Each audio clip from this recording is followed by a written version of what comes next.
بسم الله الرحمن الرحيم. يا بني آدم قد أنزلنا عليكم لباسا يواري سوآتكم وريشا ولباس التقوى ذلك خير، ذلك من آيات الله لعلهم يذكرون. يا بني آدم لا يفتننكم الشيطان كما أخرج أبويكم من الجنة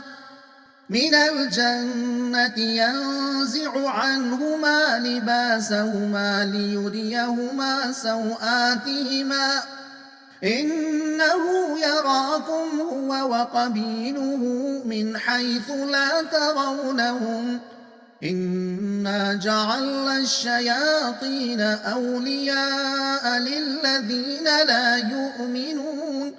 وإذا فعلوا فاحشة قالوا وجدنا عليها آباءنا والله أمرنا بها قل إن الله لا يأمر بالفحشاء أتقولون على الله ما لا تعلمون.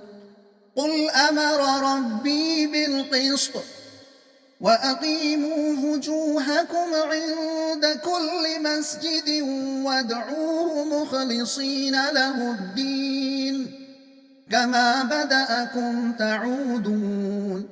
فريقا هدى وفريقا حق عليهم الضلالة إنهم اتخذوا الشياطين أولياء من دون الله ويحسبون أنهم مهتدون.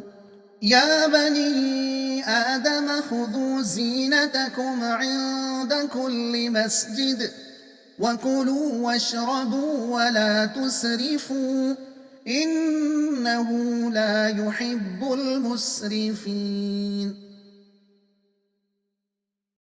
मज़मून लिबास की गर्द व गायत क्या है? मतलब, ए बनी आदम, हमने तुम्हारे लिए लिबास उतारा है ताकि वो जिस्म के काबिल शर्म हिस्सों को ढाके और तुम्हारे जिस्मों की हिफाजत करे और जीनत का जरिया भी हो। और बेहतरीन लिबास तक़वे का लिबास है, यानी पूरी तरह सातिर भी हो और जीनत में भी हद से बढ़ा हुआ या हैसियत से गिरा हुआ भी न हो। खबरदार रहो कहीं शैतान तुमको फितने में मुब्तिला न कर दे, जिस तरह के उसने तुम्हारे माँ बाप को जन्नत से निकलवाया ताकि उनकी शर्मगाहें एक दूसरे के सामने खोले। जिन लोगों को अल्लाह उसके रसूल की हिदायतों पर यकीन नहीं रहता, वो शैतान और उसके गुरोह के बहकावे में आ जाते हैं।